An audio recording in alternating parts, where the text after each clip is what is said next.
Good morning. నా పేరు doctor Srikanth. సమ్మర్లో డైరియా అనేది చాలా ఇంపార్టెంట్. డైరియా అనేది మనం విరోచనాలు అంటాము. సో మోస్ట్లీ ఇది ఎలా అవాయిడ్ చేయాలి, ఇది వస్తే ఏం ప్రికాషన్స్ తీసుకోవాలనేది చెప్తాను.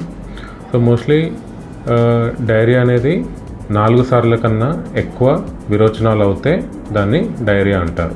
ఓకే, 4 సార్ల కన్నా ఎక్కువ మోషన్ పోతే, అది ఇండియన్ సినారియో ప్రకారం. అది వాటర్గా వెళ్ళడం కానీ, లేదా చీము కారడం కానీ, లేదా రక్తం పడడం కానీ, ఇలాంటివి డేంజర్ లక్షణాలు అంటాము. సో మోస్ట్లీ ఇవి ఎందుకు వస్తాయి?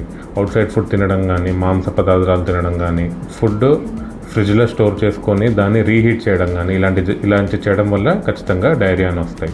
సో డైరియా రకాలు ఏంటి? Acute diarrhoea, chronic diarrhoea. Acute diarrhoea అంటే లెస్ దెన్ 4 వీక్స్ అనమాట. క్రానిక్ డైరియా అంటే more than 4 వీక్స్. సో ఈ డైరియాకి మనం ఎలాంటి ప్రికాషన్స్ తీసుకోవాలి? సపోజ్ డైరియా వచ్చిందంటే ఖచ్చితంగా మనం దాన్ని ఓరల్ సాల్ట్స్తో రీప్లేస్ చేయాలి. అది ORS శాచేతోని.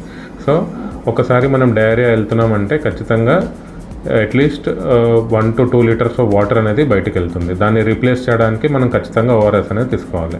సో ఇలాంటి ఫుడ్స్ అనేది అవాయిడ్ చేయాలి. ఈ ఫుడ్స్ అనేది నాన్ వెజ్ కానీ, ఫ్రిడ్జ్లో ఫ్రోజన్ చేసి దాన్ని రీహీట్ చేయడం కానీ, అవుట్ సైడ్ ఫుడ్ తినడం కానీ, అన్హైజీనిక్ ప్లేసెస్లో తినడం కానీ జరుగుతుంది.